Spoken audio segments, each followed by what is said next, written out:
The sound of drawers slamming shut echoed through the bedroom like gunshots in the quiet evening air. Simone sat frozen on the edge of their king-sized bed, watching her husband of 8 years stuff his expensive suits into leather suitcases with the urgency of a man escaping a burning building. Each piece of clothing that disappeared into those bags felt like another piece of their life together being erased. "You don't have to pack everything tonight, James," she said quietly, her voice barely above a whisper. She had been saying his name wrong all evening, making it sound like a question instead of a statement. Like she was asking permission to still call him her husband. James didn't look up from his packing. His jaw was set in that stubborn way she remembered from their early fights about money, back when they were young and broke and thought love could fix everything. "I want to get this done. Catherine is expecting me." Catherine. The name hit Simone like a slap every time he said it. Catherine Williams, the wealthy widow who owned half the restaurants in downtown and drove a car that cost more than most people's houses. Catherine, who had somehow stolen her husband's heart and his loyalty in the span of 6 months. "What about your job?" Simone asked, grasping for any reason that might make him stay, even though she knew it was pointless. "You can't just walk away from Sterling Industries. You worked so hard to get where you are." James finally looked at her then, and the coldness in his eyes made her stomach drop. This was not the man who used to bring her coffee in bed every morning. This was not the man who had promised to love her through everything. This was a stranger wearing her husband's face. "My job will be fine," he said, folding another shirt with mechanical precision. "Catherine has connections. She knows people who can help me get something better. Something that pays what I'm actually worth." The way he said "what I'm actually worth" made it clear he thought Sterling Industries had been holding him back. Made it clear he thought she had been holding him back too. Simone watched him pack his wedding ring into a small box and place it carefully in his briefcase. The sight of that simple gold band disappearing made something crack inside her chest. They had bought those rings together at a small jewelry store downtown, saving up for months to afford even the simple ones they chose. She had been so proud of them then. So proud of what they represented. "I need you to understand something," James said, straightening up and finally giving her his full attention. "This isn't just about Catherine. This is about me wanting more from my life. I'm 42 years old, Simone. I should have a bigger house, a better car, vacations that don't involve camping in state parks. I should be living like I matter." "You do matter," she said, and hated how desperate she sounded. "You matter to me. That's not enough anymore." The words hung in the air between them like smoke from a fire that had already burned everything down. Simone felt something shift inside her chest, something that had been bending and bending finally snapping clean in two. She had been prepared for him to leave. She had seen it coming for weeks in the way he started working late, the way he stopped laughing at her jokes, the way he looked past her instead of at her when they talked. But she had not been prepared for the cruelty of it. The complete dismissal of everything they had built together. 8 years, she said, more to herself than to him. 8 years of marriage and you're throwing it away for someone you've known for 6 months. "I'm not throwing anything away," James said, zipping up his largest suitcase. "I'm finally choosing to be happy. Catherine makes me feel like the man I was supposed to be. She appreciates what I bring to the relationship. She doesn't make me feel guilty for wanting nice things. I never made you feel guilty for wanting nice things. You didn't have to say anything. It was in the way you looked at me when I talked about getting a better car, or moving to a nicer neighborhood. Like I was being selfish for wanting to improve our situation." Simone stared at him, trying to find some trace of the man she had fallen in love with in college. The man who used to say that as long as they had each other, nothing else mattered. The man who used to make jokes about rich people and their problems. That man seemed to have vanished completely, replaced by someone who measured his worth by the size of his bank account and the opinions of people who had never struggled for anything. "I looked at you that way because we couldn't afford those things," she said. "I was trying to be realistic about our finances." "Our finances?" James repeated, shaking his head. "That's the problem right there. You always acted like we were broke college students. Like we couldn't aspire to anything better. Catherine sees potential in me that you never saw." The accusation hit her like a physical blow. She had seen his potential. She had been the one encouraging him to apply for better positions, to ask for raises, to believe in himself. She had been the one working 2 jobs while he finished his business degree. She had been the one celebrating every promotion, every success, every step forward in his career. How had all of that been forgotten? How had all of that been rewritten in his mind as her holding him back? "I saw your potential every day for 8 years, she said, and this time her voice was stronger. "I was there when you graduated. I was there when you got your first real job. I was there when you got promoted to management. I celebrated all of it with you. You celebrated like it was enough, James said. Like we should just be grateful and stop trying for more. Catherine celebrates like it's just the beginning. He picked up his suitcases and headed for the bedroom door. Simone watched him go, feeling like she was watching a movie about someone else's life. This couldn't be happening to her. This couldn't be the end of everything they had built together. James? She called after him. He stopped in the doorway but didn't turn around. What am I supposed to tell people? What am I supposed to tell your mother? Tell them I finally decided to stop settling. The words followed him down the hallway and out the front door. Simone heard his car start in the driveway, heard him back out and drive away. Then the house fell silent except for the sound of her own breathing and the tick of the clock on the nightstand. She sat there for a long time, staring at the empty closet where his clothes used to hang. The space looked bigger now, like the whole room had expanded to fill the void he left behind. She should cry, she thought. She should be devastated. She should be falling apart. Instead, she felt empty. Hollow. Like someone had reached inside her chest and scooped out everything that used to live there. After a while, she got up and walked to the kitchen. She made herself a cup of tea and sat at the table they had bought together at a garage sale 3 years ago. The table James had always complained about, saying they should get something nicer, something that didn't have scratches in the wood and paint chips on the legs. She looked around the small house they had bought together, at the mismatched furniture they had collected over the years, at the photos on the walls showing their life together. It wasn't much, she knew. It wasn't the kind of house that impressed people or made them feel important. But it had been theirs. It had been home. Now it was just hers. And she had no idea what she was supposed to do with that. The phone rang around 10 o'clock. For a moment, her heart jumped, thinking it might be James calling to say he had made a mistake, that he was coming home. But the caller ID showed her sister's number. "Hey Nina," she answered, trying to sound normal. "Oh honey," Nina said, and Simone could hear in her voice that she already knew. James called Mom. He told her everything. "Are you okay?" "I'm fine," Simone lied. "No, you're not. I'm coming over." "You don't have to. I'm already in my car." Nina arrived 20 minutes later with ice cream, wine, and the kind of fierce expression that meant she was ready to fight someone. She took one look at Simone sitting at the kitchen table in the same clothes she had been wearing all day, still holding the same cup of cold tea, and wrapped her in a hug that smelled like her perfume and her determination to make everything better. "He's an idiot," Nina said simply. "He's not wrong though," Simone said. "I did hold him back. I was always worried about money, always trying to be practical. Maybe if I had been more supportive of his ambitions." "Stop," Nina said firmly. "Don't you dare blame yourself for this. You supported that man through everything. You worked your butt off while he was in school. You celebrated every success he ever had. You were a good wife, Simone. If he can't see that, then he doesn't deserve you." They sat together in the kitchen, eating ice cream and talking about everything and nothing. Nina told her about work, about her kids, about the neighbor who kept leaving passive-aggressive notes about the height of her grass. Normal things. Life goes on things. Things that reminded Simone that the world was still turning even though hers had stopped. "What are you going to do now?" Nina asked as she was getting ready to leave. "I don't know," Simone admitted. "I guess I'll figure it out." "You will," Nina said. "You're stronger than you think. You always have been." After Nina left, Simone walked through the house, turning off lights and locking doors. In the bedroom, she stared at James's empty side of the closet for a long moment. Then she closed the door and went to sleep alone in their bed for the first time in 8 years. She dreamed about college, about the day she and James first met in their economics class. He had been funny then and kind and full of dreams that had nothing to do with money or status. He had wanted to make a difference in the world. He had wanted to build something meaningful. When she woke up the next morning, she realized that somewhere along the way, they had both forgotten who they used to be. The difference was she still remembered who she wanted to become. Simone woke up to silence.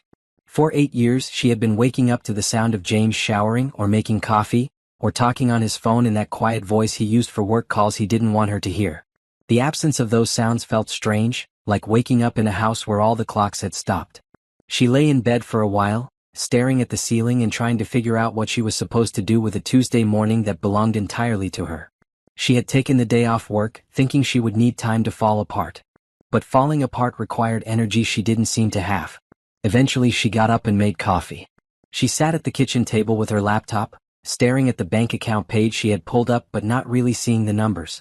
Their joint account, which would now be just her account. Their mortgage, which would now be just her responsibility. Their life, which was now just her life. The numbers were not as bad as she had expected.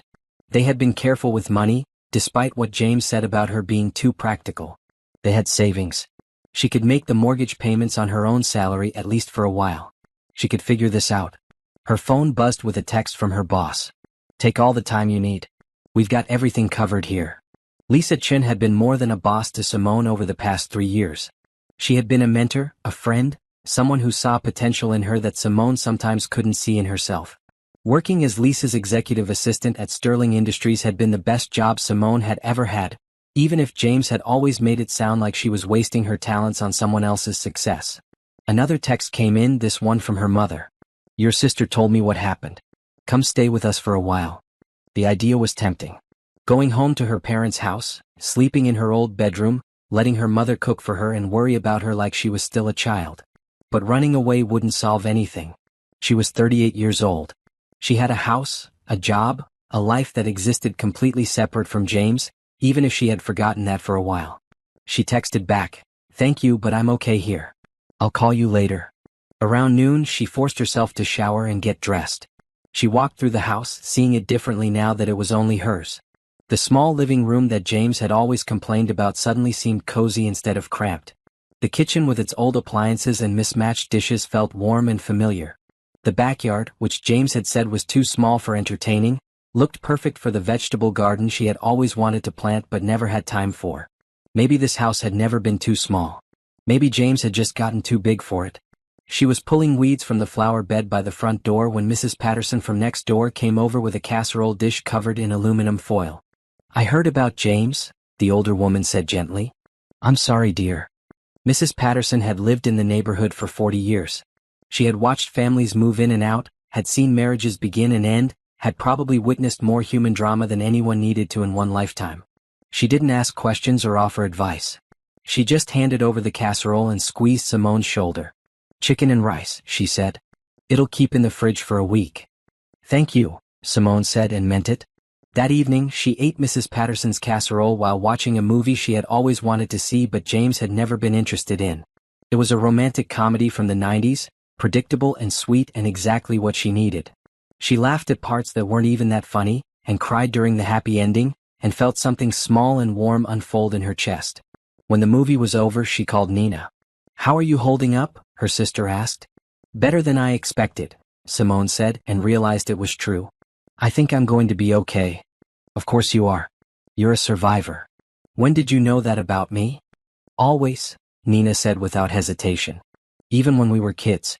Remember when Dad lost his job and Mom was so worried about money? You were only 12, but you started babysitting and giving all your earnings to Mom. You didn't even think about it. You just saw what needed to be done and did it." Simone had forgotten about that. She had forgotten a lot of things about herself, apparently. "I want to ask you something," she said. "And I want you to be honest. Always. Do you think I held James back? Do you think I was too focused on being practical and not supportive enough of his dreams?" Nina was quiet for a long moment. "Simone, you worked 2 jobs while that man finished his degree. You celebrated every promotion he got like it was your own. You never once complained when he wanted to buy something expensive, even when money was tight. You encouraged him to apply for better positions. You were his biggest cheerleader for 8 years. If he can't remember that, it's not because you didn't do enough. It's because he chose to forget. But maybe—" "No maybes," Nina said firmly. "Stop trying to make his choices your fault. He decided to leave. He decided that what you built together wasn't enough for him. That's on him, not on you." After they hung up, Simone sat in the quiet house and thought about what Nina had said. She had been James's biggest cheerleader. She had celebrated his successes, supported his goals, worked extra hours to help pay for his education. She had been a good wife even if he couldn't see that anymore. For the first time since he had left, she felt something other than emptiness. She felt angry. The next morning she went back to work. She walked into the Sterling Industries building with her head up and her shoulders straight, and tried not to think about the fact that James worked on the 7th floor while she worked on the 15th. She tried not to wonder if people knew what had happened, if they were looking at her with pity or curiosity or relief that the drama wasn't their own. Lisa was waiting in her office with coffee and a stack of files that needed attention. "How are you?" Lisa asked, studying Simone's face carefully. "I'm okay," Simone said. Ready to work. Good, Lisa said. Because I have something I want to discuss with you. They spent the morning reviewing quarterly reports and preparing for a board meeting. It was familiar work, comforting in its routine and its demands on her attention. She had always been good at her job, even if James had never seemed particularly impressed by it. She was organized, efficient, good with people. She could handle multiple projects at once and never missed a deadline. Around lunchtime, Lisa closed her office door and sat down across from Simone's desk. I want to talk to you about your future here, she said. My future. You've been my assistant for 3 years and you've been exceptional at it. But I think you're ready for more responsibility. I want to recommend you for the new operations manager position. Simone stared at her. Operations manager? It would mean a significant salary increase. Your own office. Your own assistant. You would be managing a team of 12 people and overseeing 3 major accounts. I don't have a business degree, Simone said automatically. You have something better, Lisa said. You have experience, intelligence, and the respect of everyone in this building. You know how things work here better than most of the managers who do have degrees. The offer felt surreal. Like something that happened to other people, people who were more ambitious or better connected or luckier than she was. Why me? She asked. Because you're the best person for the job, Lisa said simply. And because it's time you started getting credit for how valuable you are to this company. Simone thought about James, about his complaints that she never aspired to anything bigger, never pushed for more. Here was more being offered to her like a gift she hadn't even known she wanted. I'll need to think about it, she said. Of course. Take all the time you need. But Simone. Lisa leaned forward, her expression serious. Don't let anyone make you believe you're not capable of this. You are. You always have been. That afternoon, Simone found herself standing by the window in Lisa's office, looking down at the city below. From the 15th floor, everything looked small and manageable. The traffic, the people, the problems that seemed so big when you were in the middle of them. She thought about James and his new life with Catherine. She thought about the house that was now entirely hers, the future that was now entirely hers to design. She thought about the girl she had been in college, full of dreams and ambitions she had somehow talked herself out of over the years. Maybe it was time to remember who she had wanted to become, before she had gotten so focused on supporting someone else's dreams that she had forgotten her own. Maybe it was time to stop playing it safe and start playing to win. 3 weeks after James left, Simone accepted the operations manager position. Her first day in her new role began with a staff meeting where she would be introduced to the team she would now be leading. She had barely slept the night before, going over her notes and practicing what she would say. The conference room was full when she walked in. 12 faces looked up at her with expressions ranging from curious to skeptical to genuinely welcoming. These were people she had worked with for 3 years, but always as Lisa's assistant, never as their equal. Now she would be their boss. Good morning, everyone, she said, setting her folder on the table. I know this transition might seem unusual and I want to address that right away. I understand that some of you might have questions about my qualifications or wonder why this position wasn't posted externally. Tom Rodriguez, who had been with the company for 15 years, leaned back in his chair. To be honest, yeah, I was wondering about that. Simone had expected this. Tom was good at his job but had a habit of challenging authority, especially when that authority was new or different from what he was used to. That's fair, she said. Here's what I can tell you. I've been working closely with Lisa Chen for 3 years. I've seen every project that's come through this department, managed the scheduling and coordination for most of them, and handled the client communication for several major accounts. I know the systems, I know the clients, and I know what works and what doesn't work in this department. But you don't have a management background, Tom pressed. You're right, I don't. What I have is 3 years of watching how this department functions from a unique perspective. I've seen what managers do well and what they struggle with. I've worked with every client, solved problems that never made it to management level, and kept projects running smoothly behind the scenes. I'm not saying that makes me the perfect candidate, but it does make me someone who understands this department from the ground up. Sarah Kim, one of the project coordinators, spoke up. What's your vision for the department? This was the question Simone had been preparing for. My goal is to make everyone's job easier and more efficient. I've seen how many hours people spend on administrative tasks that could be streamlined. I've seen projects get delayed because of communication gaps that could be prevented. I want to focus on creating systems that let everyone do their best work without unnecessary obstacles. The meeting continued for another hour. Simone answered questions about reporting structures, project timelines, and budget concerns. Some people seemed convinced, others remained skeptical, but everyone was professional. By the end, she felt like she had at least earned the right to prove herself. After the meeting, Sarah lingered behind. "I just wanted to say I think this is great," she said. "You've always been helpful when I needed something, and you know the clients better than anyone. I'm looking forward to working with you." "Thank you," Simone said. "That means a lot." Her first week was a blur of meetings, reports, and learning to navigate the politics of management. She discovered that being in charge meant dealing with personality conflicts, budget constraints, and deadline pressures she had only seen from a distance before. But she also discovered that she was good at it. She could mediate disputes, make decisions under pressure, and motivate people to do their best work. The hardest part was running into James in the elevator or the cafeteria. Sterling Industries was a big company, but not big enough to avoid someone completely.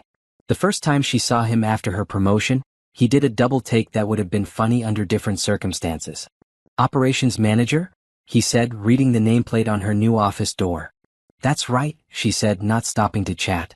How did that happen? The question irritated her. Like he couldn't imagine her being qualified for anything beyond answering phones and scheduling meetings. "I got promoted," she said simply. "But you don't have a business degree?" "No, I don't. Apparently, experience and competence matter more than I thought." She walked away before he could respond, but she heard him talking to someone later in the hallway. "I can't believe they gave Simone a management position. She's never managed anything in her life." The comment stung even though she had expected it. James had never seen her as someone with leadership potential.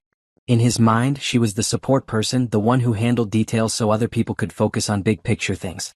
The idea that she might be capable of big picture thinking herself had never occurred to him. But it had occurred to Lisa, and to the executives who had approved her promotion. It had occurred to Sarah and the other team members who started bringing her ideas and asking for her input on projects. It had occurred to the clients who complimented her on how smoothly things were running under her management. Maybe the problem wasn't that she lacked ambition or leadership skills. Maybe the problem was that she had spent 8 years with someone who couldn't see those qualities in her. 2 months into her new position, she got a call from a client she had never worked with directly. Peterson Manufacturing was a mid-sized company that had been having problems with their current project management firm. They wanted to meet with Sterling Industries about taking over their account.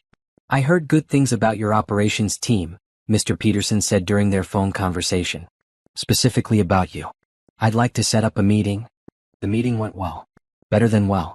Peterson Manufacturing signed a contract worth more than any single account Simone had managed as Lisa's assistant. When she presented the signed contract to Lisa, her former boss smiled with the satisfaction of someone whose faith in another person had been vindicated. "How does it feel to land your first major client?" Lisa asked. "Terrifying and amazing," Simone admitted. "That's exactly how it should feel." That evening, Simone celebrated by buying herself dinner at a restaurant she had always wanted to try but James had considered too expensive.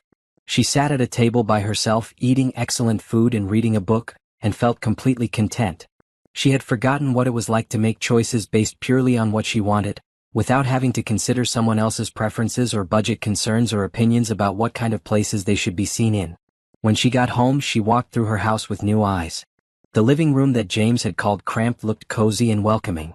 The kitchen with its old appliances was perfect for the elaborate cooking she had started doing on weekends. The backyard had become a garden that was the envy of the neighborhood. This was her space now. Her life. Her choices. She had heard through mutual friends that James and Catherine were living together in a downtown condo that cost 3 times what the mortgage on this house cost. She had heard that he was driving a new car and wearing expensive suits and going to parties with people who owned businesses and investment portfolios. She was happy for him, she realized. Not because she missed him or wanted him back, but because he had gotten what he wanted. He had wanted to feel important and wealthy and impressive. He had wanted a life that looked successful from the outside. He had found that life with Catherine. What surprised her was how little she envied him. The life he was living now looked exhausting to her. All that pressure to maintain an image, to impress people, to prove his worth through external things. She would rather have her quiet house and her garden and her job where she was respected for what she actually contributed. She would rather have a life that was real than one that just looked good. That night, she called Nina to tell her about the Peterson account. "I'm so proud of you," Nina said. "You've really found your stride." "I think I have," Simone agreed. "It's strange. James always said I wasn't ambitious enough, but I think I just wasn't ambitious about the right things."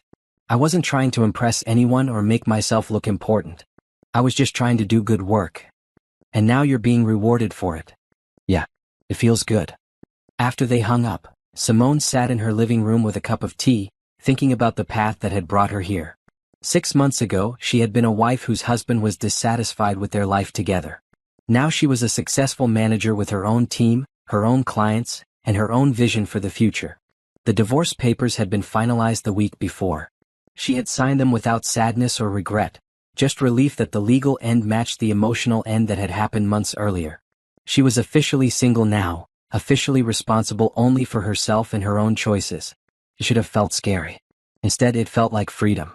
6 months after her promotion, Simone was managing Sterling Industries' most profitable division. What had started as an operations manager role had expanded into something closer to a vice president position, though her title hadn't officially changed yet.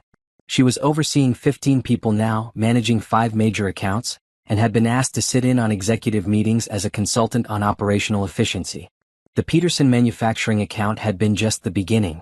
Word had gotten out in the industry about the turnaround in Sterling's operations department, and new clients were calling regularly. Companies that had been frustrated with their current service providers were switching to Sterling specifically because of recommendations about Simone's team. "You're becoming quite the reputation," Lisa said during one of their weekly check-ins. "I heard Jensen Corp is considering switching their entire logistics operation to us." "They're not happy with their current setup," Simone confirmed. "Their project manager left last month and they've been dealing with delays and communication problems ever since. They want to meet next week." That would be a $40 million account. The number still felt unreal to Simone. A year ago, she had been scheduling meetings and taking messages. Now she was negotiating contracts worth more money than she had ever imagined being responsible for. "Are you comfortable handling something that size?" Lisa asked. "Honestly, it's intimidating. But I think we can do it. The team is solid, our systems are working, and we have a track record now." "Good. Because I have some news that might interest you." Lisa closed her office door and sat down across from Simone. "The board has been talking about restructuring the company. They want to create a new position, Senior Vice President of Operations, that would oversee all the operational departments, not just ours." Simone felt her stomach flip. "Are you leaving?" "No, I'm moving up. They're creating a Chief Operating Officer position and they've offered it to me. Which means my current job will be available." "Your current job?"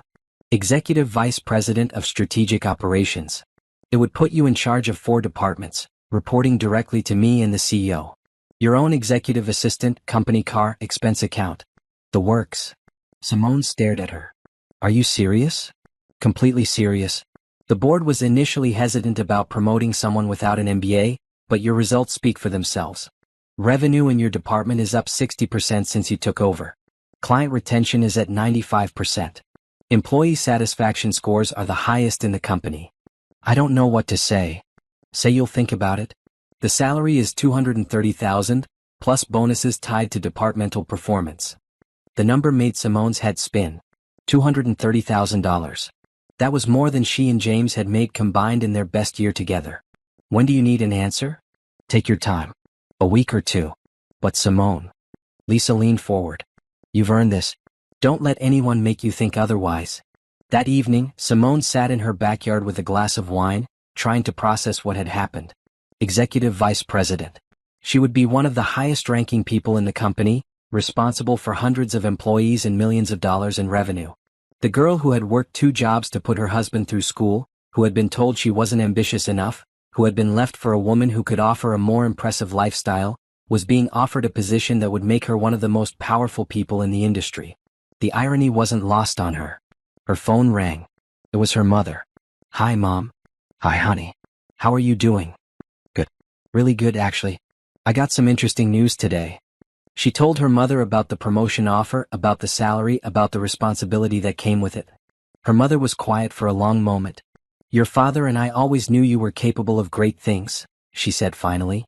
"We just worried that you were so focused on supporting James that you forgot to support yourself." "I think I did forget for a while." "Well, you remember now. That's what matters." After they hung up, Simone walked through her house, seeing it with new eyes again. With the salary from this new position, she could afford to renovate. She could buy a bigger house if she wanted to. She could travel, invest, do all the things James had accused her of not wanting.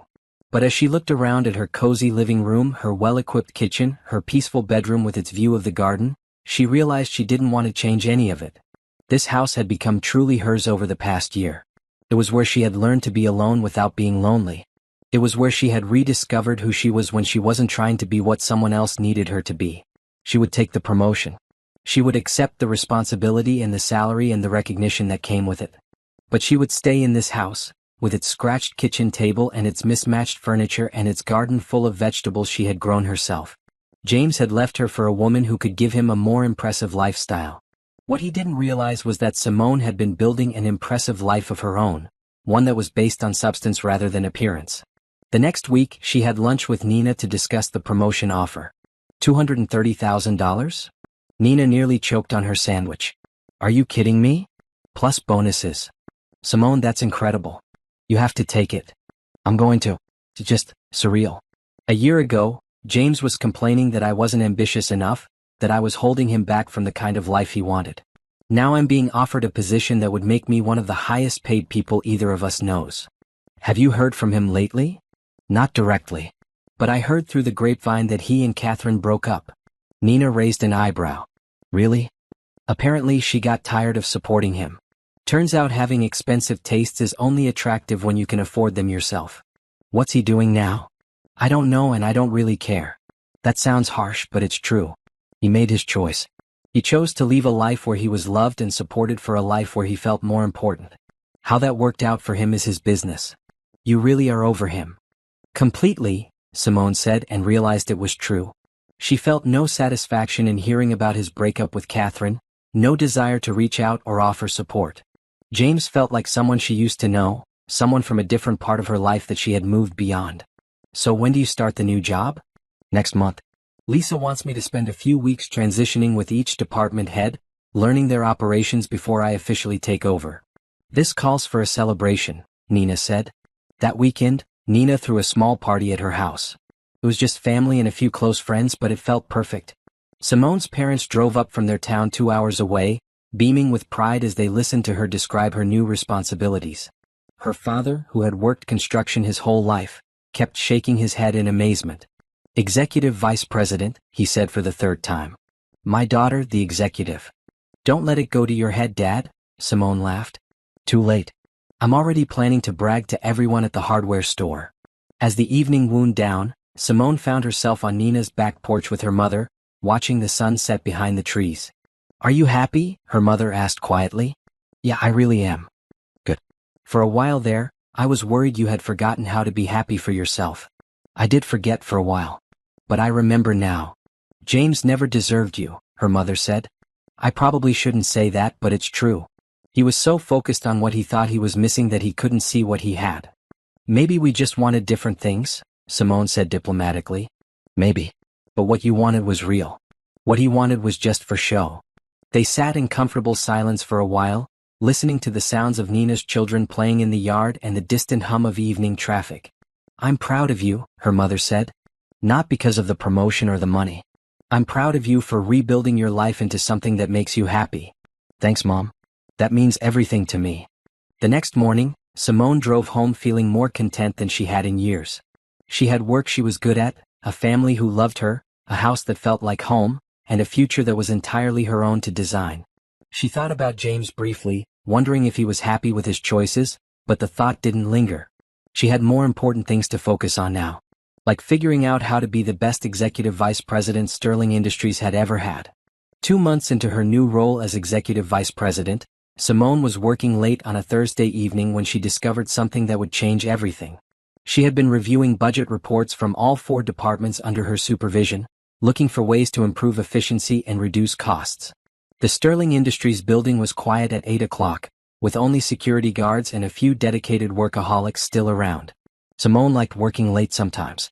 It gave her uninterrupted time to think and plan without the constant stream of meetings and phone calls that filled her days. She was deep in the financial reports when something caught her attention. There were several payments listed as consulting fees that seemed unusually large and frequent. Each payment was to something called Phoenix Strategic Solutions, $50,000 monthly for the past 2 years. Simone frowned at her computer screen.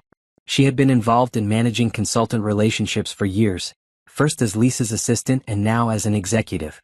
She knew all the major consulting firms Sterling Industries worked with. She had never heard of Phoenix Strategic Solutions. She pulled up the vendor database and searched for Phoenix Strategic Solutions. The entry was minimal, just a business address and a contact phone number. No details about what services they provided or who had authorized the contract. Curious now, she accessed the executive expense database. She had authorization to review all departmental spending, but she rarely looked at expenses outside her own divisions. Tonight, something made her dig deeper. The payments to Phoenix Strategic Solutions were authorized from the executive level, specifically from the CEO's office. That was unusual. Most consulting contracts went through department heads and required multiple approvals.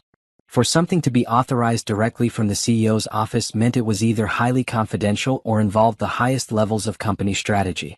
Simone made a note to ask Lisa about it in the morning. As COO, Lisa would know about any major consulting relationships, especially ones that were costing the company $600,000 a year. But when she mentioned it to Lisa the next morning, her former boss looked surprised. Phoenix Strategic Solutions? I've never heard of them. Are you sure the payments are current? According to the database, the most recent payment was 3 weeks ago. Lisa pulled up her own computer and spent several minutes searching through various databases. I don't see any contracts or agreements with that company. No project reports, no deliverables, nothing. That's strange. Could it be a subsidiary of one of our regular consultants? It's possible, but usually those would be listed under the parent company name. Lisa looked troubled. This is odd enough that I think we should bring it to Richard's attention. Richard Brennan was Sterling Industries CEO, a man Simone had met only a few times but who had personally approved her promotion.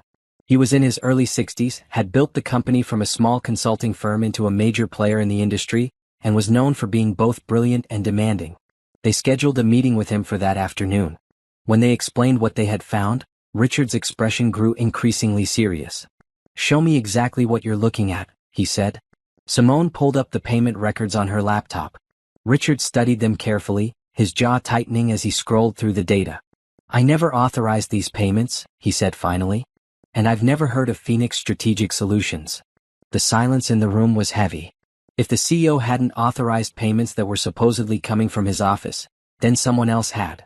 Someone with enough access to the financial systems to create fake authorizations and process payments without proper oversight. Who has the ability to authorize payments at this level? Lisa asked. Myself, the CFO, and... Richard paused, looking uncomfortable. And my son-in-law. I gave him executive financial authorization last year when he joined the company. Simone felt a chill run down her spine. Richard's son-in-law was David Sterling, the company's vice president of business development. She had met him several times but had never worked directly with him. He was young, ambitious, and had joined the company straight from business school 2 years ago. You think David might be involved in this? Lisa asked carefully. I don't know what to think, Richard said, but I'm going to find out. Can you get me more details about this Phoenix Strategic Solutions?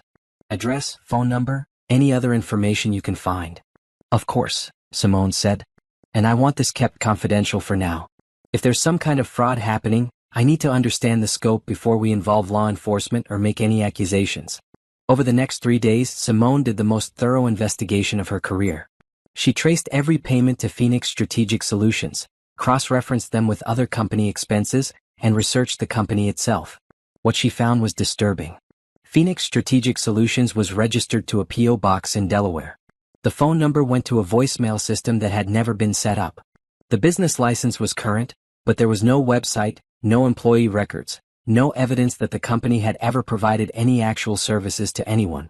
More troubling, the timing of the payments corresponded almost exactly with David Sterling's access to the financial authorization system.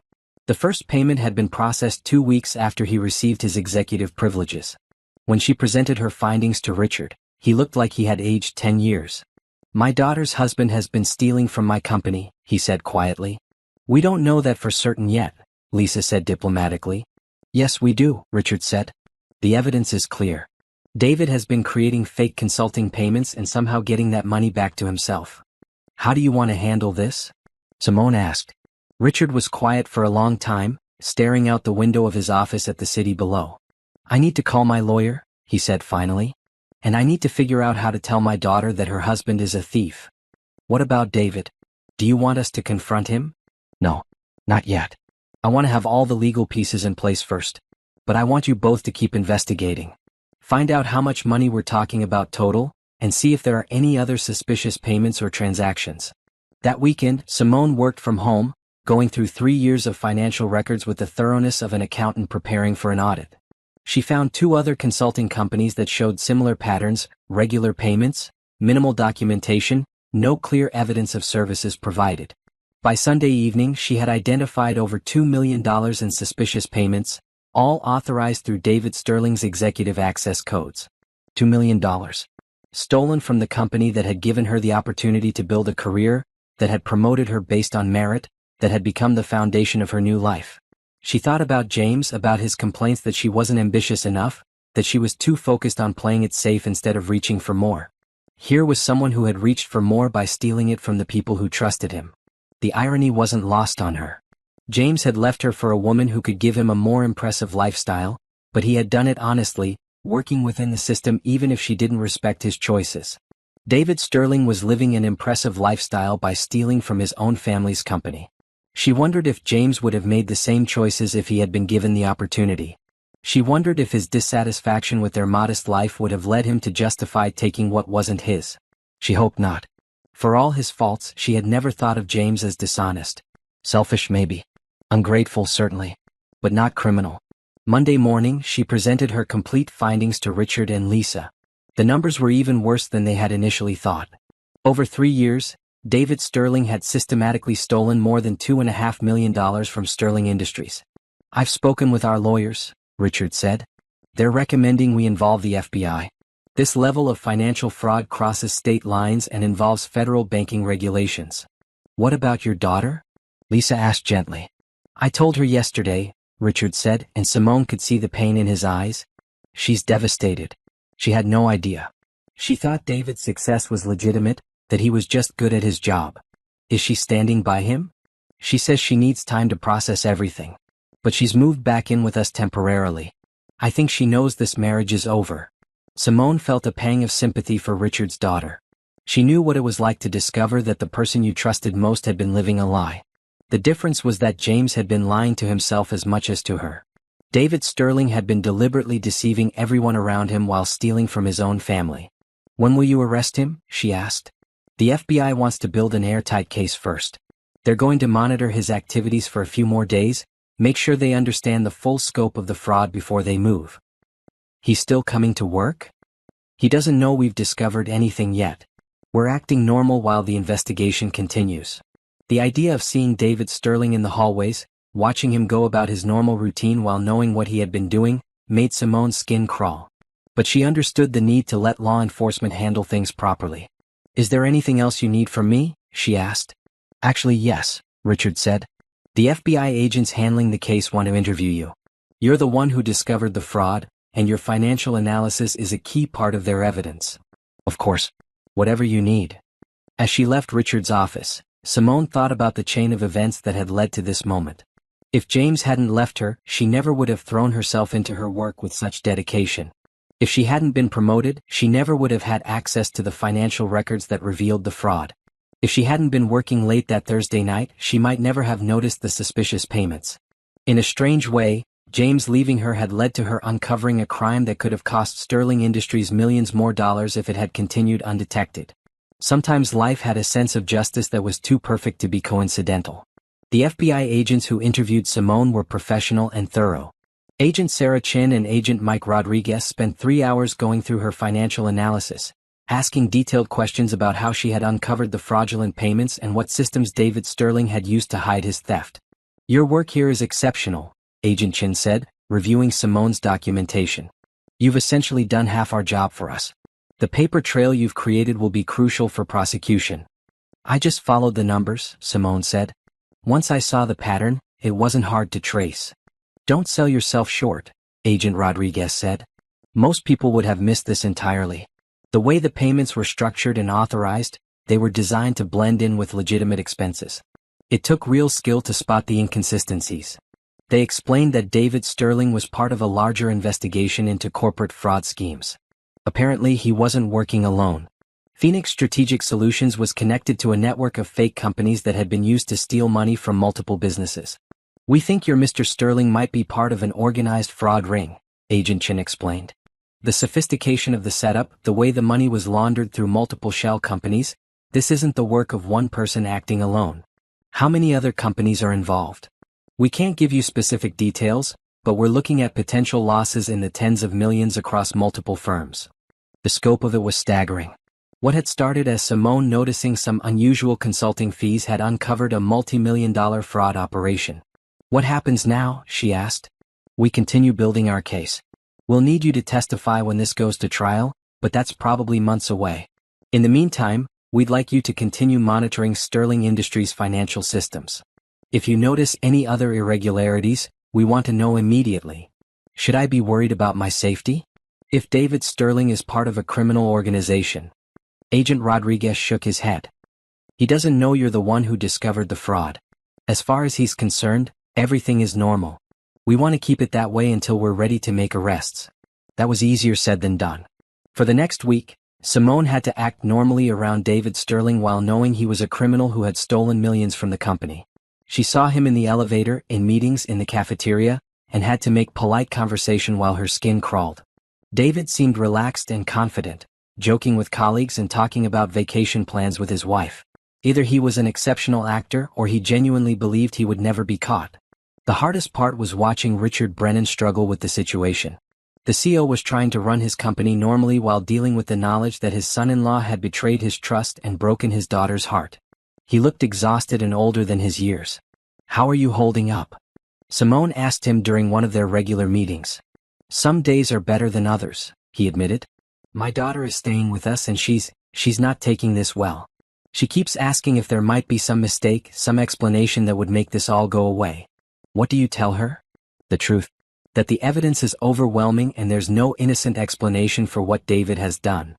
Richard rubbed his forehead. "She loved him, you know. Really loved him. This isn't just about the money for her. It's about discovering that the man she married, the man she thought she knew, never really existed." Simone understood that feeling better than most people would. The disorientation of learning that someone you trusted had been living a lie, the way it made you question your own judgment and wonder what else you had missed. "It's not her fault," she said quietly. "I know that. But she doesn't. She keeps blaming herself for not seeing the signs, for not asking more questions about how he was affording their lifestyle." "What kind of lifestyle?" "Expensive. New cars, designer clothes, trips to Europe, a condo that cost more than most people make in 5 years. She thought he was just good with money, that he had made some smart investments. She never suspected he was stealing it."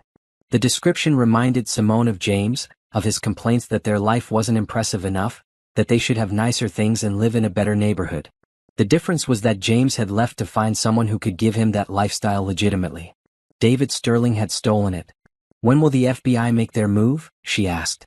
"Soon, I think. They're coordinating with law enforcement in several other cities. They want to arrest everyone involved at the same time so no one can warn the others." 2 days later it happened. Simone was in her office reviewing quarterly reports when she heard shouting from the 7th floor. She looked out her window and saw FBI agents escorting David Sterling out of the building in handcuffs. The entire company seemed to freeze. People gathered by windows and in hallways, whispering and speculating about what was happening. Within an hour, everyone knew that David Sterling had been arrested for fraud. Richard called an all-hands meeting for that afternoon. The auditorium was packed, with employees standing in the aisles and crowding around the doors. The atmosphere was tense, with people worried about their jobs and the company's future. "I want to address the situation with David Sterling directly," Richard began. "This morning, federal agents arrested David on charges related to financial fraud. I want to assure all of you that this was the action of one individual and does not reflect on Sterling Industries as a company or on any of you as employees." He explained that the company was cooperating fully with the investigation and that there would be no impact on operations or employment. He thanked the employee who had discovered the fraud, though he didn't mention Simone by name. "Sterling Industries has been built on trust, integrity, and hard work," he concluded. "One person's betrayal of those values doesn't change who we are or what we stand for. We will get through this together and we will come out stronger." The applause was genuine but subdued. People were still processing the shock of learning that a company executive had been stealing from them. After the meeting, Simone's phone started ringing. Colleagues wanted to know if she had any inside information about what had happened. Reporters called asking for comments about the arrest. Even her family wanted details about the situation. She didn't tell anyone about her role in uncovering the fraud. The FBI had asked her to keep that confidential until the trial, and she was happy to comply. She didn't want the attention or the potential complications that might come from being publicly identified as the person who had brought down a criminal organization. That evening, she sat in her backyard with a glass of wine, reflecting on the strange turns her life had taken over the past year and a half. She had gone from being a discarded wife to being an executive who had uncovered a major financial crime. She had gone from being told she wasn't ambitious enough to being praised by FBI agents for her investigative skills. Most importantly, she had gone from defining herself through her relationship with James to building an identity based on her own accomplishments and values. The woman James had left behind, the woman he had dismissed as too practical and unambitious, had become someone powerful enough to bring down criminals and protect a company worth millions of dollars. She wondered if he had heard about David Sterling's arrest. She wondered if he understood the irony that his ex-wife, the woman he had considered too small-minded for his grand ambitions, was now making headlines for her role in a federal investigation. Not that it mattered what James thought anymore. She had more important things to focus on, like helping Sterling Industries recover from this betrayal and continuing to build the career she had discovered she was capable of. 3 weeks after David Sterling's arrest, Simone received a call that would reveal just how deep the conspiracy had gone. Agent Chin asked her to come to the FBI field office for another interview. When she arrived, she found Agent Rodriguez waiting with a stack of documents and a grim expression. "We've learned something that's going to interest you," Agent Chin said, gesturing for Simone to sit down. David Sterling wasn't just stealing from Sterling Industries. He was also selling confidential information to competitors. What kind of information? Client lists, pricing strategies, project details, internal communications. Basically, anything that would give competing firms an advantage in bidding against Sterling Industries. Agent Rodriguez opened one of the files. "We found evidence that he was working with someone at Meridian Consulting Group. They were paying him for inside information that helped them undercut Sterling Industries on several major contracts." Simone felt her stomach drop. Meridian Consulting Group was one of Sterling Industries' biggest competitors. The company had been losing contracts to them over the past year, with clients citing better pricing and more detailed proposals. Richard had been frustrated by their inability to compete, never suspecting that Meridian had inside information. "How much money are we talking about?" she asked. "In lost contracts? Probably $15 to $20 million over the past 18 months. The number was staggering. David Sterling hadn't just been stealing money directly. He had been systematically undermining the company's ability to compete, costing them clients and revenue that dwarfed even his direct theft. "There's something else," Agent Chin said. "We think David Sterling might have had an accomplice inside Sterling Industries. Someone with access to information he wouldn't normally have had." "Who?" "We're not sure yet. But some of the confidential documents he sold were from departments he had no legitimate reason to access. Someone was feeding him information." Simone thought about the implications. If there was another person inside the company working with David, they were still there, still potentially stealing information and undermining Sterling Industries' operations. "What do you need from me?" she asked. "We want you to help us identify who might have had access to the specific documents that were sold to Meridian. You know the company's systems better than anyone. You might be able to spot patterns we've missed." They gave her a list of confidential documents that had been found in David Sterling's possession. As she reviewed the list, something struck her as odd.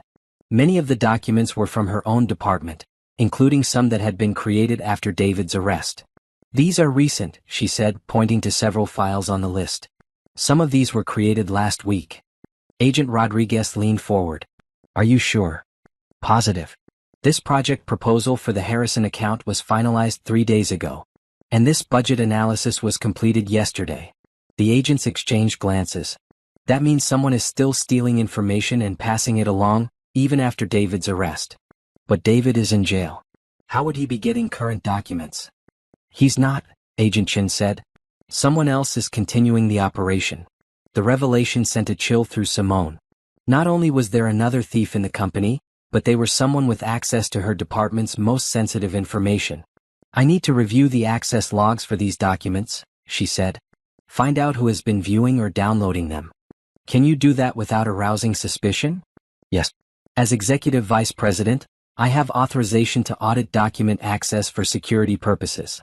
It's a normal part of my job. She spent the next 2 days conducting the most thorough security audit of her career. She tracked every access to the documents on the FBI's list, cross-referenced viewing times with employee schedules, and looked for patterns in the data. What she found shocked her more than David Sterling's original fraud.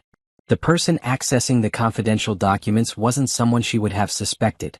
It wasn't someone with obvious financial motivations or signs of living beyond their means.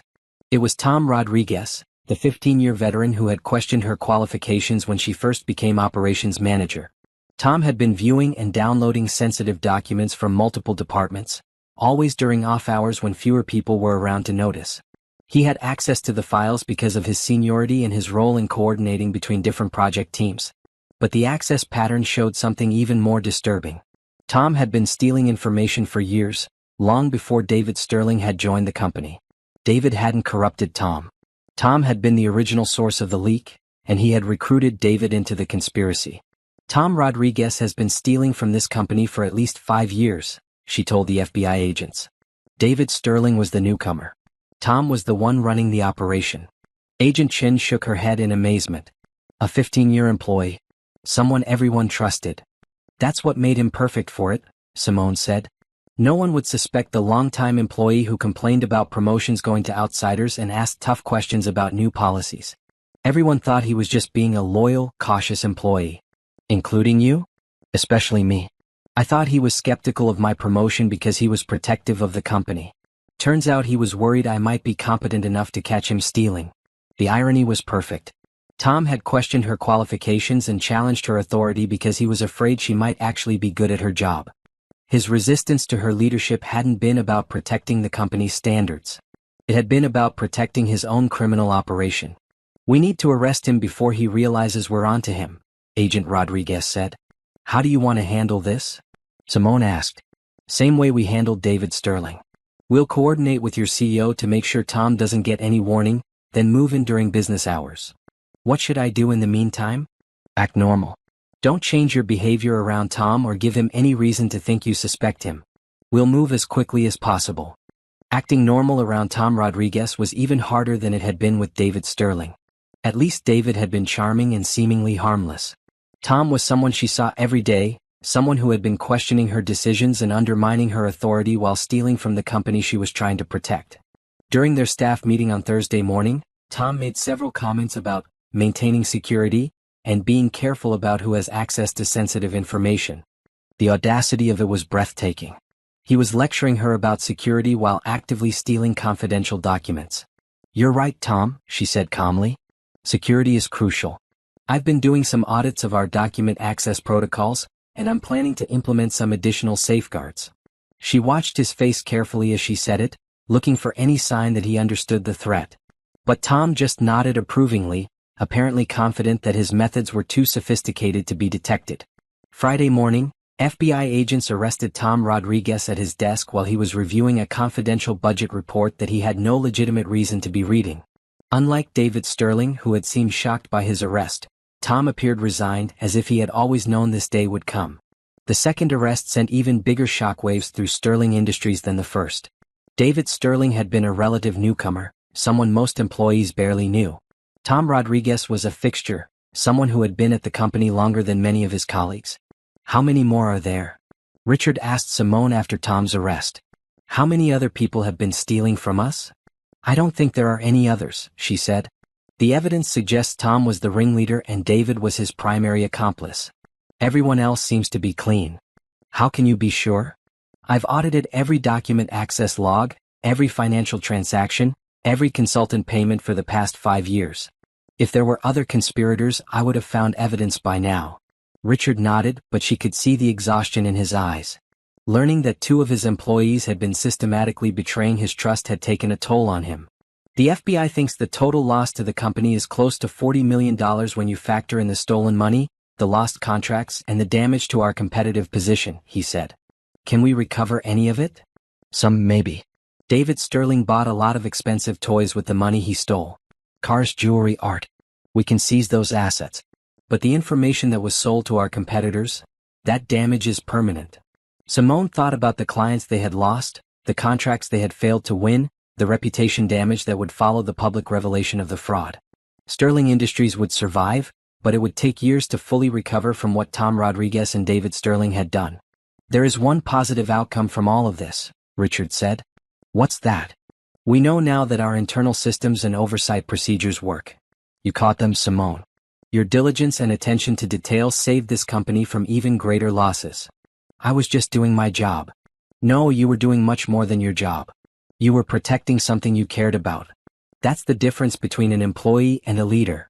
As she left Richard's office, Simone reflected on the strange journey that had brought her to this moment.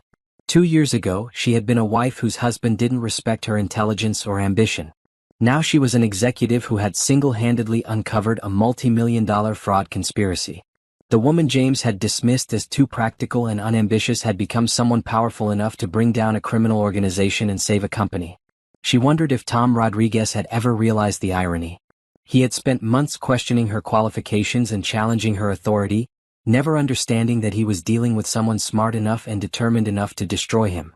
Sometimes the person you underestimate the most is the one who brings you down. 2 months after Tom Rodriguez's arrest, Simone was working late when she received a phone call that would reveal the most shocking connection of all. It was Agent Chin, and her voice carried an urgency that made Simone's stomach tighten. "We need to meet," Agent Chin said. "Tonight if possible. There's been a development in the Sterling Industries case that you need to know about." They met at a coffee shop near Simone's house. Agent Chin looked tired, like she had been working around the clock, and she carried a thick folder that she set carefully on the table between them. "We've been tracing the money trail from Tom Rodriguez and David Sterling's operation," she began. "Following where the stolen funds went, how they were laundered, who else might have been involved. Did you find more conspirators?" "In a way, yes. But not at Sterling Industries." Agent Chin opened the folder. "We found something that's going to be difficult for you to hear." Simone felt a chill of premonition. "What is it?" "Your ex-husband, James Washington, has been receiving payments from one of the shell companies connected to this fraud ring." The words hit Simone like a physical blow. She stared at Agent Chin, trying to process what she had just heard. "That's impossible," she said finally. "James works for a completely different company. He has nothing to do with Sterling Industries anymore. He's been receiving monthly payments of $5,000 from Phoenix Strategic Solutions for the past 8 months, Agent Chin said, sliding a bank statement across the table. "The same fake company that David Sterling was using to steal money from your company." Simone looked at the bank statement, seeing James's name and account number clearly printed next to regular deposits from Phoenix Strategic Solutions. The amounts were smaller than the payments David Sterling had been making to himself, but they were consistent and ongoing. "What was he doing for the money?" she asked. "That's what we're trying to figure out. We know he was in contact with Tom Rodriguez, because we found phone records showing regular calls between them. But we don't know exactly what information or services James was providing. James doesn't have access to Sterling Industries information. He works for Hartwell and Associates now. Hartwell and Associates is one of Sterling Industries' major competitors," Agent Chin pointed out. "If James was passing along information about Hartwell's strategies, pricing, or client approaches, that would be valuable to someone trying to manipulate the bidding process." The implications were staggering. James hadn't just left her for another woman. He had gotten involved with criminals who were stealing from her company. The monthly payments from Phoenix Strategic Solutions had been funding his new lifestyle with Catherine, the lifestyle he had said he deserved. "How long have you known about this?" Simone asked. "We just discovered it yesterday. James's name came up when we were tracing the bank accounts associated with Phoenix Strategic Solutions. We're still investigating the full extent of his involvement." "Are you going to arrest him?" "We need to understand what he was doing first. The payments could be for legitimate consulting services, though given the source that seems unlikely. Or he could be another victim, someone Tom Rodriguez was using without James realizing he was part of a criminal operation." Simone thought about James, about his complaints that he wasn't earning enough money, that their life wasn't impressive enough.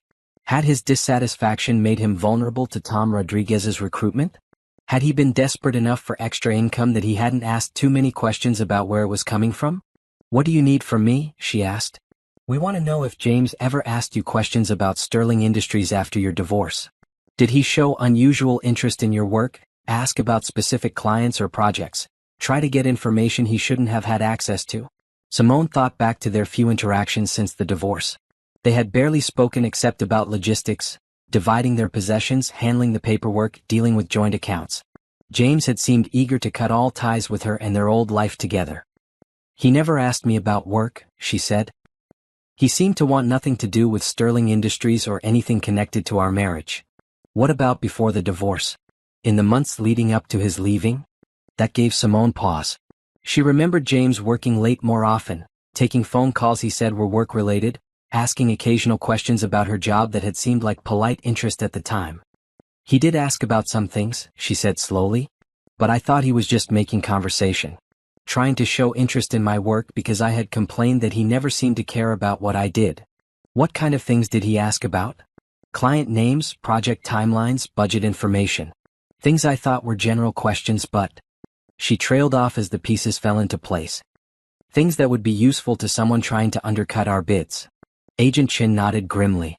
"We think Tom Rodriguez recruited James months before James left you. The affair with Catherine Williams, the dissatisfaction with his marriage, the desire for a more expensive lifestyle, Tom might have exploited all of that to turn James into an asset." "You think Tom Rodriguez orchestrated James leaving me?" "It's possible. If James was feeding information to Tom about Sterling Industries' strategies and capabilities, having him stay married to you would have been valuable. You were Lisa Chen's assistant then, with access to high-level strategic information. Through you, James could have provided intelligence that was worth far more than $5,000 a month." The revelation was devastating. Not just that James had been involved with criminals, but that his entire relationship with Catherine, his dissatisfaction with their marriage, his complaints about her lack of ambition, all of it might have been manufactured or manipulated as part of a criminal conspiracy. When James got promoted and moved to a different company, he would have lost his access to Sterling Industries information through you, Agent Chin continued. That might explain why the payments to him didn't start until after he left. Tom Rodriguez might have found a different way to use him. What kind of way? Industrial espionage. Having someone inside a competing firm who could provide information about their strategies, their weaknesses, their client relationships. James could have been feeding Tom information about Hartwell and Associates that helped manipulate the competitive landscape. Simone felt sick. The man she had loved, the man she had supported through school and celebrated every success with, had been betraying her and her company for money. Worse, his betrayal might have been the real reason for the end of their marriage. "I need to know something," she said. "The timeline of when James started complaining about our marriage, when he met Catherine, when he became dissatisfied with our lifestyle, does any of that correspond with when Tom Rodriguez might have recruited him?" Agent Chin flipped through the folder. Based on the phone records, the first contact between James and Tom Rodriguez was 14 months ago. When did James start acting differently? "About 14 months ago," Simone said quietly. "That's when he started working late more often, when he started complaining that we should have nicer things, when he started asking questions about my work." "And when did he meet Catherine Williams?" "About 12 months ago." Agent Chin made a note. "So Tom Rodriguez recruited James, James started gathering information from you, and then 2 months later he met the woman he would eventually leave you for. You think Tom Rodriguez introduced them?" "It's possible. Catherine Williams is a wealthy widow with connections throughout the business community. If Tom Rodriguez wanted to provide James with a lifestyle that would make him more willing to participate in criminal activities, introducing him to Catherine would have been perfect." The pieces were falling into place in a way that made Simone's head spin. Her marriage hadn't fallen apart because James was naturally dissatisfied or because they had grown apart. It had been destroyed as part of a criminal conspiracy designed to exploit her access to confidential information. "Does Catherine Williams know about any of this?" she asked. "We don't think so. She appears to be an innocent victim in this situation. Tom Rodriguez might have manipulated her introduction to James without her knowing she was being used." "What happens now?" "We're going to arrest James tomorrow morning. We have enough evidence to charge him with conspiracy, fraud, and corporate espionage. Whether Catherine Williams was involved or just another victim, we'll determine during the investigation." Simone sat in the coffee shop for a long time after Agent Chin left, trying to process everything she had learned. Her marriage, her divorce, the pain of being abandoned, all of it had been orchestrated by Tom Rodriguez as part of a criminal operation. James hadn't left her because she wasn't ambitious enough or because Catherine was more impressive. He had left her because Tom Rodriguez had needed him to have a different lifestyle and different connections to be more useful as a criminal asset. The irony was almost too perfect to be real. Tom Rodriguez had destroyed her marriage to make James more useful for stealing from Sterling Industries. But by doing so, he had freed Simone to focus entirely on her career, which had led to her promotion, which had given her access to the financial information that allowed her to catch Tom Rodriguez and bring down his entire operation. Tom Rodriguez had unknowingly created the person who would destroy him. She drove home slowly, thinking about all the nights she had lain awake wondering what she had done wrong, why James had stopped loving her, how she could have been a better wife. Now she knew the truth. There was nothing she could have done differently. Her marriage had been sabotaged by a criminal who saw her husband as a useful asset and her as an obstacle to be removed. The next morning, James Washington was arrested at his office at Hartwell and Associates. The charges included conspiracy to commit fraud, corporate espionage, and money laundering. The arrest made the local news, though the reporters didn't yet understand the full scope of the criminal operation or how it connected to the previous arrests at Sterling Industries. Richard Brennan called Simone into his office that afternoon. "I heard about your ex-husband's arrest," he said gently. "I can't imagine how difficult this must be for you." "I'm still processing it," she admitted. "Learning that your entire marriage was essentially a criminal operation is a lot. Do you need time off? I would understand if you wanted to step back from work while you deal with this. Actually, work is the only thing keeping me sane right now. If I stop moving, stop focusing on something productive, I think I'll fall apart." Richard nodded. "I understand that feeling. Work can be a refuge when everything else in your life feels chaotic." "There's something else," Simone said. "I want you to know that I never gave James any confidential information knowingly. If he was gathering intelligence about Sterling Industries through me, he was doing it without my knowledge or consent." "I never doubted that for a second," Richard said firmly. "You're the person who uncovered this entire conspiracy. You're the reason we caught them before they could steal even more. Your loyalty to this company has never been in question." "Thank you. That means more than you know." "There's something I want to discuss with you," Richard said. "The board has been talking about how to move forward after everything that's happened. We're going to be implementing new security protocols, new oversight procedures, new safeguards to prevent this kind of fraud from happening again." "That makes sense. We want you to head up that effort. We're creating a new position, Chief Security Officer, that would put you in charge of all aspects of corporate security, from physical security to information security to financial oversight. It would be a promotion with a salary increase to match the expanded responsibilities." Simone stared at him. "You want me to be Chief Security Officer? You've proven that you have the skills, the attention to detail, and the dedication to protect this company. You caught criminals that law enforcement and professional auditors had missed. You saved Sterling Industries from potentially catastrophic losses. What would the salary be? $350,000 plus bonuses. You'd report directly to me and have a seat on the executive committee. $350,000. More money than she had ever imagined earning, for a job that would make her one of the most powerful people in the company. "I don't know what to say." "Say you'll consider it. Take your time." "But Simone, I want you to know that this offer has nothing to do with sympathy for what you've been through personally. This is about recognizing exceptional talent and giving you the role you've already proven you can handle." That evening, Simone sat in her backyard with a glass of wine, thinking about the strange turns her life had taken. 2 years ago, she had been a wife whose husband thought she lacked ambition. Now she was being offered a position that would make her one of the highest-paid executives in the industry. James had left her because Tom Rodriguez had convinced him that she was holding him back from success. Now Tom Rodriguez was in federal prison, James was facing years in jail, and she was being offered a job that would pay more than both of them had ever earned combined. Sometimes justice had a sense of humor that was too perfect to be accidental. The trial of Tom Rodriguez, David Sterling, and James Washington began 6 months later. Simone was the prosecution's star witness, the person whose investigation had uncovered the conspiracy and whose testimony would explain to the jury exactly how the defendants had stolen millions of dollars and betrayed the trust of everyone around them. She spent 3 days on the witness stand, walking the jury through her financial analysis, explaining how she had traced the fraudulent payments, and describing the systematic way the defendants had exploited their positions to steal money and sell confidential information. The hardest part was testifying about James. She had to explain how her ex-husband had used their marriage to gather intelligence about Sterling Industries, how he had asked seemingly innocent questions that were actually fishing expeditions for information that could be sold to competitors. "Mrs. Washington," the prosecutor said during her testimony, Did you ever suspect that your husband was using information you shared about your work for criminal purposes? No, she said clearly. I thought he was finally taking an interest in my career. For years he had seemed uninterested in what I did at work. When he started asking questions, I was happy that he seemed to care. How do you feel about being deceived in this way? The defense attorney objected, and the judge sustained it, but the question hung in the air anyway.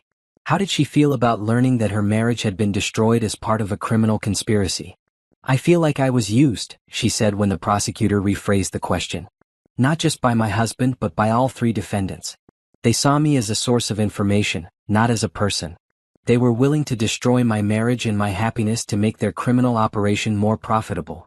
When James's defense attorney cross-examined her, he tried to suggest that she might have known more than she was admitting, that she might have been a willing participant who was now trying to avoid responsibility. Isn't it true, Mrs. Washington, that you were experiencing financial difficulties in your marriage? He asked. We were living within our means, but we weren't wealthy, if that's what you're asking. And your husband was dissatisfied with your lifestyle? He wanted more expensive things than we could afford on our salaries. So when he started earning additional income, that must have been welcome news. I didn't know he was earning additional income through criminal activities, Simone said firmly. If I had known he was stealing money and selling confidential information, I would have reported him to the authorities immediately. But you did know he was suddenly able to afford things he couldn't afford before? By the time his spending increased significantly, he had already left me for another woman. I assumed his new girlfriend was paying for his lifestyle. The attorney tried several more approaches, but Simone's testimony remained consistent and credible. She had been a victim of the conspiracy, not a participant in it. During a break in the trial, she saw James in the hallway outside the courtroom. He looked older than she remembered, and the expensive clothes Tom Rodriguez's money had bought him had been replaced by a simple suit that looked borrowed. Simone, he said, approaching her carefully, can we talk? I don't think that's a good idea. Please. I need you to know that I never meant for any of this to hurt you. She looked at him, this man she had once loved, this man who had destroyed their marriage for money and then destroyed his own life for the same reason. You took money to spy on my company, James. You gathered information from me under false pretenses and sold it to criminals.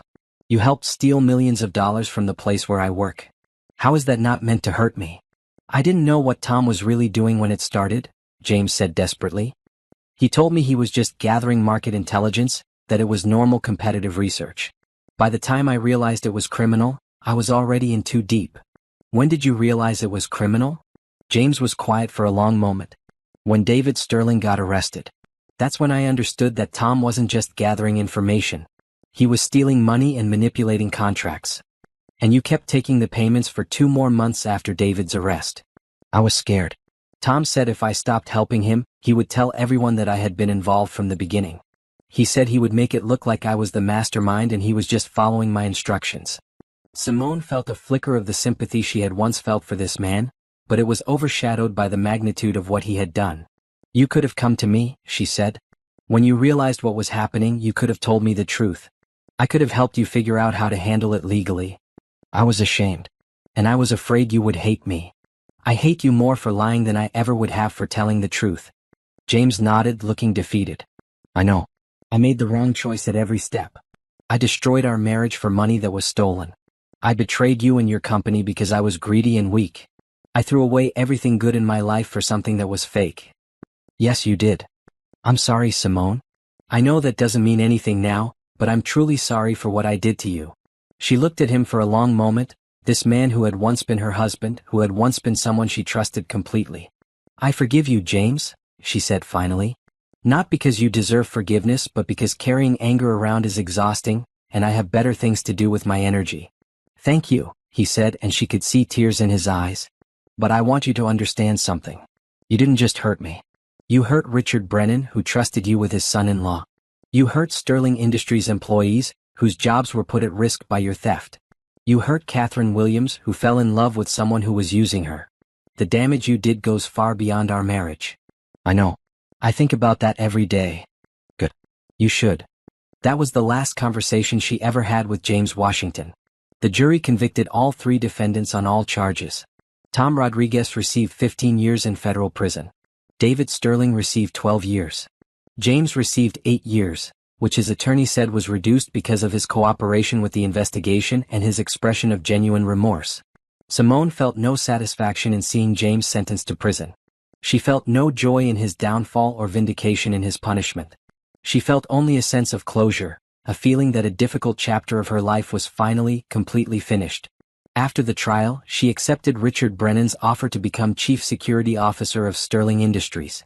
Her first initiative was implementing a comprehensive security protocol that would prevent the kind of systematic fraud Tom Rodriguez had orchestrated. Her second initiative was creating an anonymous reporting system that would allow employees to report suspicious activities without fear of retaliation. 6 months later, Sterling Industries had recovered most of the clients they had lost to Meridian Consulting Group. The company's reputation had been strengthened rather than damaged by their decisive response to the fraud. Potential clients saw Sterling Industries as a company that took security seriously and dealt with problems transparently. Simone's role as Chief Security Officer made her a sought-after speaker at industry conferences and a consultant for other companies looking to strengthen their own security protocols. She had become exactly what James had accused her of not being: ambitious, successful, and influential in the business world. The difference was that she had achieved success through competence and integrity rather than through theft and deception. 1 year after the trial, Simone was invited to speak at the National Conference on Corporate Security. Her presentation on detecting internal fraud had become a case study taught in business schools, and her methods were being adopted by companies across the country. As she stood at the podium looking out at an audience of executives, security professionals, and law enforcement officers, she thought about the journey that had brought her here. 3 years ago, she had been an executive assistant whose husband thought she lacked ambition. Today, she was one of the most respected security experts in the industry. The most important lesson I learned from the Sterling Industries case, she told the audience, is that criminals count on being underestimated. Tom Rodriguez succeeded for years because he presented himself as a loyal, cautious employee who was just looking out for the company's interests. David Sterling succeeded because he seemed charming and harmless. They counted on people seeing what they wanted to see rather than what was actually there. After her presentation, she was approached by a woman from the FBI's white-collar crime division. "Ms. Washington, I'm Agent Patricia Hayes. I've been following your work since the Sterling Industries case, and I wanted to ask if you'd be interested in consulting for us on corporate fraud investigations." "What kind of consulting?" "We're seeing more sophisticated fraud schemes every year. Criminals are getting better at hiding their activities, and traditional auditing methods aren't always enough to catch them. We need people who understand both the business side and the investigative side. People like you." The offer was intriguing. Working with the FBI would allow her to help other companies avoid what Sterling Industries had gone through. It would also mean expanding her skills and taking on new challenges. "I'd be interested in hearing more," she said. "Excellent. I'll have our director reach out to you next week." That evening, Simone had dinner with Lisa Chin, who had become not just a former boss but a close friend and mentor. "So you're thinking about working with the FBI?" Lisa asked. "Part-time consulting. I'd keep my position at Sterling Industries, but I'd also help with federal investigations when they need someone with corporate security experience." "That sounds perfect for you. You've always been someone who wants to make a difference, and this would let you protect companies across the country instead of just one." They were eating at the same expensive restaurant where Simone had celebrated her first major client as operations manager 2 years earlier. This time she wasn't dining alone. She had built a network of friends and colleagues who respected her work and enjoyed her company. "Can I ask you something?" Lisa said. "Do you ever think about dating again? It's been 3 years since your divorce."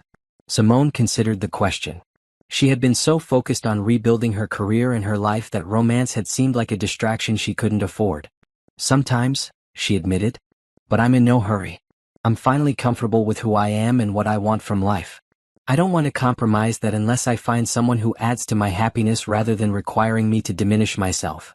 "That's very wise. And very different from how you approached relationships before." "Before, I thought being a good partner meant supporting someone else's dreams even if it meant giving up my own. Now I understand that the right person will support my dreams as much as I support theirs." "Have you heard anything about James lately?" "He's still in prison. He'll be eligible for parole in 4 years if he maintains good behavior." Simone paused. "I don't think about him much anymore. He feels like someone I knew in a different life." "What about Catherine Williams?" "She started a foundation for women who've been victims of financial fraud.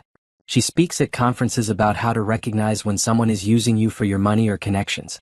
I think what happened to her was a wake-up call about being more careful with trust. It sounds like everyone learned something from this experience. Everyone except Tom Rodriguez, probably. Some people never take responsibility for the damage they cause. As they left the restaurant, Simone felt a deep sense of contentment with her life.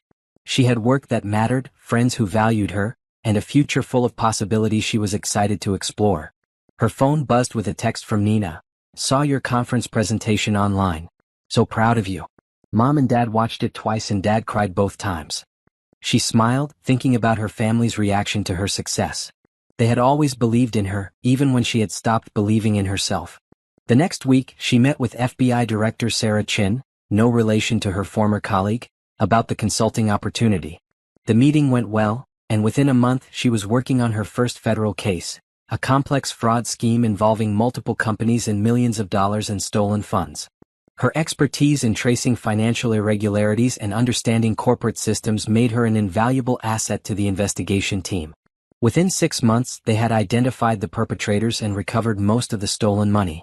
"You have a real gift for this work," Director Chin told her after the case was resolved. "Have you ever considered a career change? We could use someone with your skills full-time." The offer was tempting, but Simone had found her perfect balance at Sterling Industries. She enjoyed the consulting work with the FBI, but she also loved her role as chief security officer and the team she had built there. "I'm happy with the consulting arrangement," she said. "It gives me the best of both worlds." 6 months later, Simone was featured on the cover of Corporate Security magazine as Executive of the Year. The article detailed her investigation of the Sterling Industries fraud and her subsequent work helping other companies strengthen their security protocols. Richard Brennan framed the magazine cover and hung it in the Sterling Industries lobby.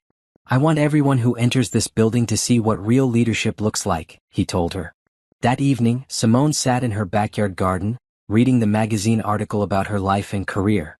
The journalist had done thorough research, interviewing colleagues, FBI agents, and industry experts about her work. "Simone Washington represents a new kind of corporate security professional," the article concluded. "She combines technical expertise with investigative instincts and the kind of ethical foundation that makes her incorruptible. Companies across the country are implementing the security protocols she developed, and law enforcement agencies seek her consultation on their most complex cases. She has turned personal betrayal into professional triumph, and in doing so has made the business world safer for everyone." As she finished reading, Simone thought about the woman she had been 3 years ago, insecure, defined by her relationship to someone else, afraid to reach for more than what seemed safe and reasonable. That woman was gone, replaced by someone confident, accomplished, and respected in her field. Someone who had turned the worst betrayal of her life into the foundation of unprecedented success. James had left her because he thought she wasn't ambitious enough, wasn't impressive enough, wasn't enough. He had been wrong about all of it, but his leaving had freed her to discover what she was truly capable of. Tom Rodriguez had destroyed her marriage because he saw her as an obstacle to his criminal operation. He had been wrong too. She wasn't an obstacle to be removed. She was the force that would ultimately destroy him. Sometimes the people who underestimate you the most end up giving you the greatest gifts. They force you to prove them wrong, and in doing so, you discover strengths you never knew you had. Simone Washington had become exactly who she was meant to be. And she had done it not despite the betrayal she had suffered, but because of them. She was finally, completely, triumphantly herself.